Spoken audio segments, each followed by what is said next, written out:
Method. So master method बहुत hi fi term है पर है नहीं। तो इस रिकरेंस को समझते हैं टी एन बराबर a p n by b plus f n. तो ए का मतलब ये है कि कोई भी सब प्रॉब्लम है, कोई भी प्रॉब्लम है उसको ए टाइम्स आप डिवाइड करते आ रहे हो। कितनी बार डिवाइड कर रहे हो? ए टाइम्स। ठीक है। और किस तरीके से डिवाइड कर रहे हो? ये है आपका बी टाइम्स। ठीक है। और उस डिवीजन की कॉस्ट क्या है? वो है ये एफ एन। ठीक है। फिर से समझते हैं कि a t n by b, इसका मीनिंग क्या है कि आप कोई प्रॉब्लम स्टेटमेंट है उसको आप डिवाइड कर रहे हो, तो कितने पार्ट्स में डिवाइड कर रहे हो वो आपका ए डिसाइड करता है। कितनी बार आप डिवाइड कर रहे हो मतलब कि एक प्रॉब्लम को एन को किस तरीके से डिवाइड कर रहे हो वो बी डिसाइड करता है। एफ एन क्या डिसाइड करता है कि कोई प्रॉब्लम को आप डिवाइड कर रहे हो तो उसको डिवाइड करने की कॉस्ट क्या है, उसको मर्ज करने में कितना टाइम लगेगा, कितना कॉस्ट लगेगी, ये आपकी एफ एन है। तो इसमें ये कंडीशन है कि ए हमेशा 1 से ग्रेटर होना चाहिए और बी जो है 1 से ग्रेटर होना चाहिए। ठीक है। 1 से ग्रेटर क्यों? क्योंकि हम डिवाइड कर रहे हैं तो हमको कोई चीज को डिवाइड करने के लिए एक पर्टिकुलर वैल्यू चाहिए। बिना कोई वैल्यू के आप कोई वैल्यू को डिवाइड नहीं कर सकते हो। ठीक है। एफ एम जो है एन की पावर की और लॉग पी की पावर है। तो ये कंडीशन हमको समझ में आ गई। रिकरेंस ट्री से मैं इसको अच्छे से समझाऊंगा। तो पहले इतना समझ लेते। सेकंड चीज क्या है कि लॉग बी ऑफ ए। तो आपको पता है कि लॉग बी ऑफ ए इसका मीनिंग क्या है? जैसे यहाँ पे लिखा होगा लॉग 4 2। तो 2 में कितनी पावर होगी कि 4 के इक्वल हो, मतलब 2 की पावर x कितनी होगी कि आपको 4 आ जाए। तो ये x की वैल्यू निकालना ही लॉग है। समझ रहे हो? यहाँ पे लॉग बी ऑफ ए इसका मीनिंग ये है कि कोई प्रॉब्लम को आप डिवाइड कर रहे हो, इस प्रॉब्लम को इन दोनों को डिवाइड कर रहे हो, तो हमको फिगर आउट करना है कि उन दोनों को डिवाइड करने के लिए कितनी वैल्यू चाहिए, कितनी अपन को सब डिविजन चाहिए होंगे जिससे ये जो है सब डिवाइड हो जाए। तो 2 की पावर x इक्वल टू 4, यहाँ पे x होगा 2, तो इसका भी आंसर होगा 2। एक और एग्जाम्पल लेते हैं, जैसे यहाँ पे लिखा लॉग 3 बेस 6। ठीक है। तो 3 की कितनी पावर होगी कि आपको 9 आ जाए, यहाँ पे 6 की जगह 9 लिखे। तो 3 की कितनी पावर होगी कि आपको 9 आंसर आ जाए, तो x की वैल्यू होगी 2। मतलब हमको 2 वैल्यू चाहिए कि आपको 9 को 3 पार्ट्स में डिवाइड कर पाओ। ठीक है। मतलब 3 को आप जो है 9 को 2 पार्ट्स में डिवाइड करना चाह रहे हो, 2 पार्ट्स में। ठीक है। 3 और 3। तो ये जो है सब डिविजन का एक फॉर्मूला टाइप का है कि ये लॉग डिफाइन करता है कि कोई प्रॉब्लम को किस तरीके से आप डिवाइड कर रहे हो।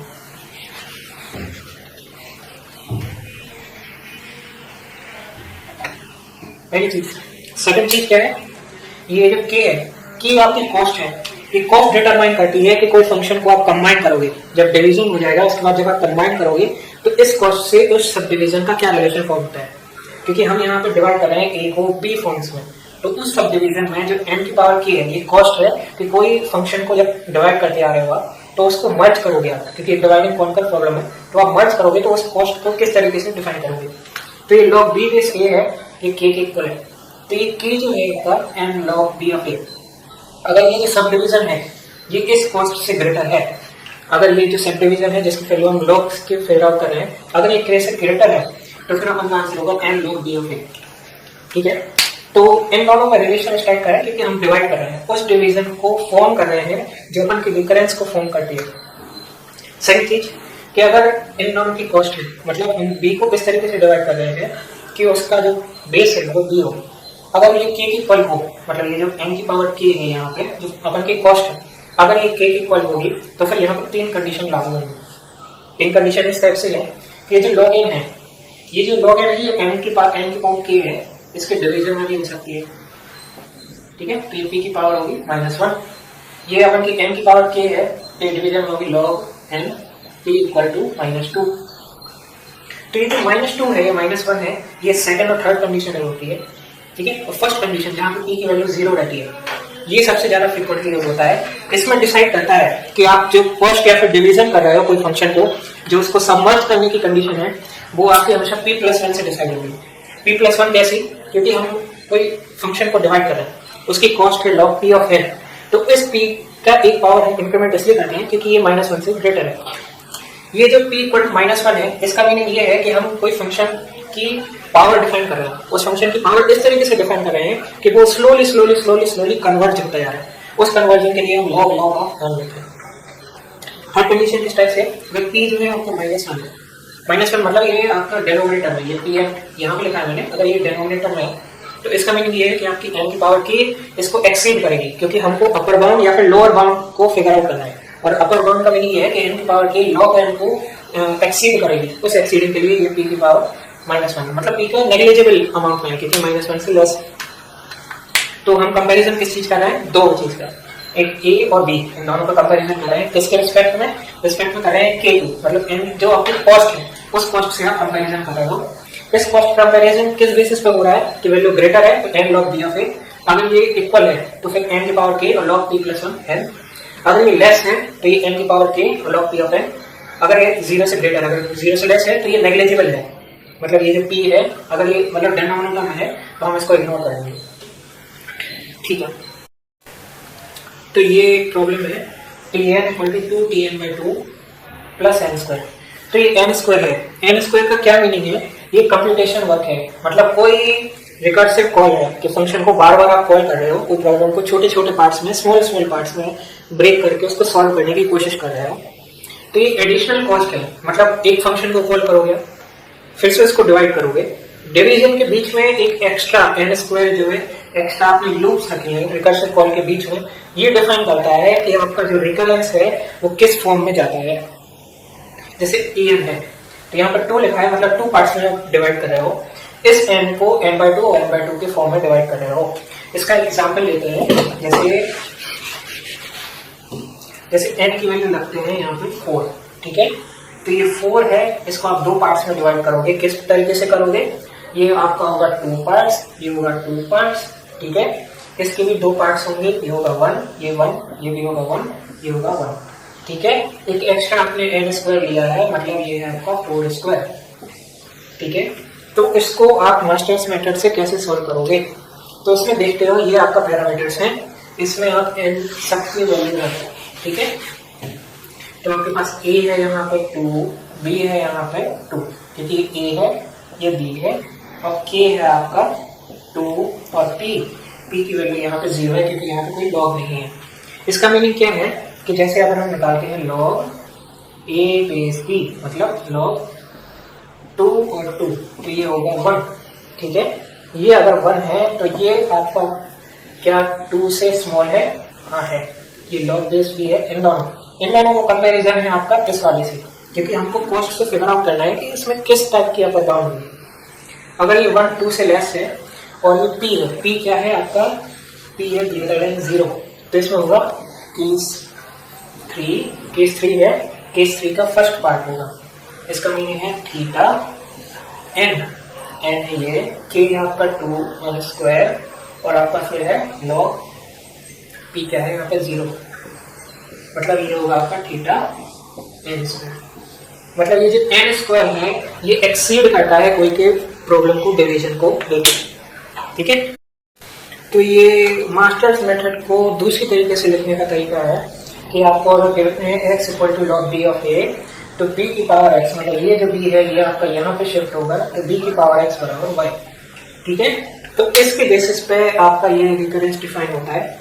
रिकरेंस इस तरीके से डिफाइन होता है कि ये जो a है और b है, ठीक है, ये आपको डिफाइन करती है कि प्रॉब्लम को किस तरीके से डिवाइड करना है।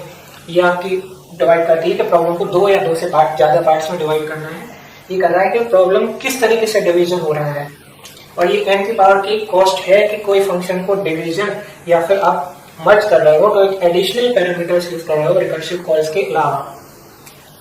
तो यहाँ पे a और b है, तो n में कंपैरिजन है किस चीज का एडिशनल? ये जो k टर्म है, ये n की पावर k है इस टर्म का। तो अगर a b से ग्रेटर है तो ये होगा n log b of a, ठीक है, पहला केस।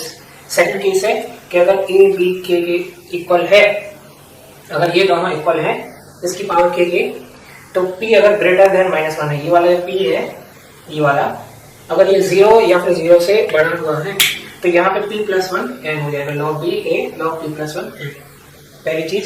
दूसरी चीज, यहाँ पे अगर p -1 है, मतलब ये log p of n division में है, अगर ये इक्वल में है, इन दोनों का कंपैरिजन कर रहे हो k के बेसिस पे। अगर ये जो है -1 में है तो n log b of a log i।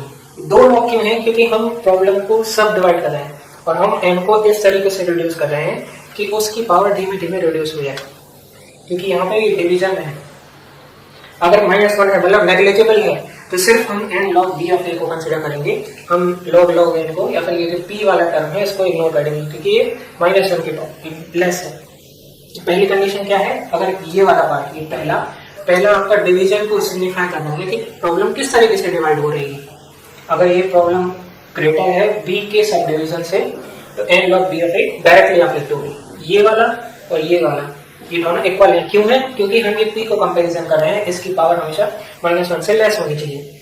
अगर इन दोनों का कंपैरिजन हो रहा है इसकी पावर k से और दोनों इक्वल है तो इसमें 3 केसेस इस टाइप से हैं। इसका मीनिंग और इसका मीनिंग दोनों का मीनिंग एक है। इन दोनों में क्या है कि अगर -1 से ग्रेटर है मतलब p की पावर a है तो हम p को एक एक्स्ट्रा एडिशनल करके एक log टर्म ऐड करेंगे क्योंकि p हमेशा log को सिग्निफाई कर रहा है। अगर ये p -1 है मतलब ये डिनोमिनेटर में है तो हम डबल log लेंगे, 2 log लेंगे और इसमें log b ऑफ a है, बेस b रहेगा a है, मतलब आप a को किस तरीके से डिवाइड कर रहे हो वो आपका log b of a divide करता है। मतलब ये log b ऑफ a ये क्या है, जैसे आपको गिवन है log 2 बेस 4 तो इसका मीनिंग है 2, तो 2 का स्क्वायर जो 4 है मतलब 2 की कितनी पावर होगी कि आपको 4 इक्वल हो जाए। ये x जो है log को सिग्निफाई करता है। इस log का मीनिंग ये है कि आप किस तरीके से को डिवाइड कर रहे हो, वो आपका log b ऑफ a है, log है। अगर ये -1 है तो log b of a। Third case इस टाइप से है कि आपके पास a है, ये a है और ये b है, ये b है, ये पावर k है। k सिग्निफाई करता है कि आपका जो एडिशनल कॉस्ट है, जो कोई रिकरेंस को डिवीजन करने में, तो ये जो k है अगर ये a से लेस है, पहला केस किस टाइप से, अगर p 0 से ग्रेटर है तो n की power k log p of n, अगर p से 0 से लेस है तो n ऑफ k, मतलब ये हम log p ऑफ n को पूरी तरह कंप्लीटली इग्नोर करेंगे और ये n की पावर k मतलब ये जो आपका एडिशनल कॉस्ट है यही आपका पैरामीटर डिफाइन करेगा कि ओवरऑल कॉम्प्लेक्सिटी क्या होगी। log p ऑफ n क्यों है, क्योंकि p हमेशा ग्रेटर देन 0 है, 0 या फिर 0 के आसपास है, ठीक है। तो हम समझते हैं आज के टॉपिक में कि कोई रिकरेंस ट्री है वो किस टाइप की सीरीज फॉर्म करता है, वो इस टाइप की सीरीज फॉर्म करता है। इस टाइप की सीरीज क्यों फॉर्म करता है, क्योंकि आप कोई फंक्शन है, ये फंक्शन डिफाइन करता है एडिशनल वर्क, एक एडिशनल वर्क कोई कंप्यूटेशन परफॉर्म करता है, वो कंप्यूटेशन जो है कोई रिकरेंस को या फिर कोई सब डिवीजन को कंबाइन करने में हेल्पफुल रहती है, जो ओवरऑल कॉम्प्लेक्सिटी पे अफेक्ट करती है, वो आपकी ये है। मतलब हर एक डिवीजन में a की पावर इंक्रीज होती जा रही है और b की पावर इनवर्सली इंक्रीज होती जाती है। अगर ये डिवीजन है, अगर ये डिवीजन स्लोली इंक्रीज होता है तो ओवरऑल कॉम्प्लेक्सिटी इसकी अगर ये इंक्रीज होती है तो ये डिक्रीज होती जाती है, ठीक है।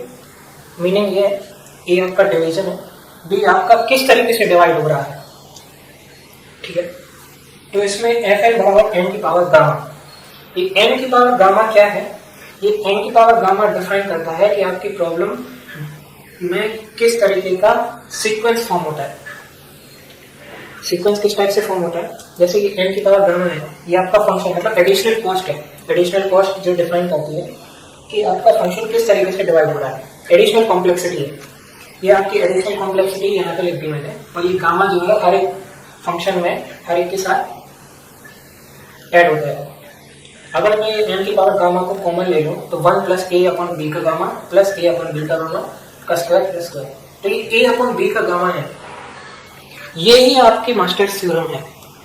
क्यों है, क्योंकि आप रिलेशन फाइंड कर रहे हो ये a और b में, a और b में आप रिलेशन इस तरीके से फाइंड कर रहे हो कि आपकी कॉम्प्लेक्सिटी कम से कम हो, क्योंकि हम चाहते हैं कि आपके एल्गोरिथम लार्ज कंप्यूटेशन करे पर स्लो टाइम लगे। तो आपका केस किस टाइप से डिफाइन होते हैं, पहला केस है recursive work dominates. Recursive work का मीनिंग है कि आपका जो a है वो हमेशा b की पावर k से ग्रेटर हो, ठीक है। मतलब ये जो a है ये डिवीजन है कि आपका प्रॉब्लम किस तरीके से डिवाइड हो रही है, और ये b है, b आपकी प्रॉब्लम को डिवीजन करते हुए किस पार्ट्स में स्प्लिट हो रही है। ये अगर ग्रेटर हो गई है b की पावर k से तो कन्वर्जिंग मतलब स्लोली आपकी जो ओवरऑल कॉम्प्लेक्सिटी है वो स्लोली डिक्रीज होती जा रही है, तो a is greater than b की पावर, ठीक। केस टू इस टाइप से है कि आपका a जो है b की पावर k से इक्वल है, मतलब a और b है, इन दोनों का जो रिलेशन है ये दोनों आपस में इक्वल है। अगर ये इक्वल है तो इसमें जो है अपन चेक करेंगे कि अगर यहाँ पे एडिशनल लॉग कि पावर पी एन है कि नहीं। अगर पी एन लेस देन -1 है तो अपन उसको कंप्लीटली इग्नोर कर देंगे। अगर वो -1 के इक्वल है तो अपन 2 बार लॉग लेंगे और ये n की power log b of a लिख देंगे, ठीक है। और अगर वो 0 से ग्रेटर है, -1 से ग्रेटर देन और इक्वल टू है, तो उसमें क्या करेंगे हम, उसमें p की पावर 1 ऐड करके n की पावर k के साथ में लिख देंगे, ठीक है। तो रिकर्सिव वर्क डोमिनेट्स मतलब इन दोनों का जो रिलेशन है a और b, इन दोनों का डिफाइन करता है कि ओवरऑल कॉम्प्लेक्सिटी किस टाइप से होगी। अगर कॉस्ट एट टॉप मतलब जो सबसे टॉप लेवल पे है वो कॉस्ट ऑफ सब प्रॉब्लम, मतलब हर एक में जो डिवीजन होता जा रहा है उन दोनों की कॉस्ट अगर सेम है तो a इक्वल टू b की पावर k है। थर्ड केस किस टाइप से है, अगर टॉप लेवल वर्क डोमिनेट्स मतलब जो आप कॉस्ट डिवाइड करते जा रहे हो और सबसे टॉप लेवल वाली वो डोमिनेट कर रही है, तो ऐसा जो है वो कॉस्ट ऑफ सब प्रॉब्लम की लेसर देन होगी। मतलब ये जो आपका a है ये हमेशा b की पावर k से लेस होगा, ठीक है। तो क्या है प्रॉब्लम, प्रॉब्लम सिंपल है कि हम कोई फंक्शन को इस तरीके से डिवाइड कर रहे हैं कि उनको a और b मतलब कॉस्ट को डिवाइड करने का तरीका है, इन दोनों के बीच में रिलेशन देख रहे हैं। अगर a b से ग्रेटर है मतलब ये न्यूमरेटर अगर स्ट्रॉन्ग है तो यहाँ पे a is greater than b की पावर k का आपको प्रॉब्लम होगी। सेकंड है a इक्वल टू b की पावर k और a is lesser than b की पावर k, यही आपके मास्टर्स थ्योरम है। इसी ऑब्जर्वेशन को मास्टर्स थ्योरम बोलते हैं।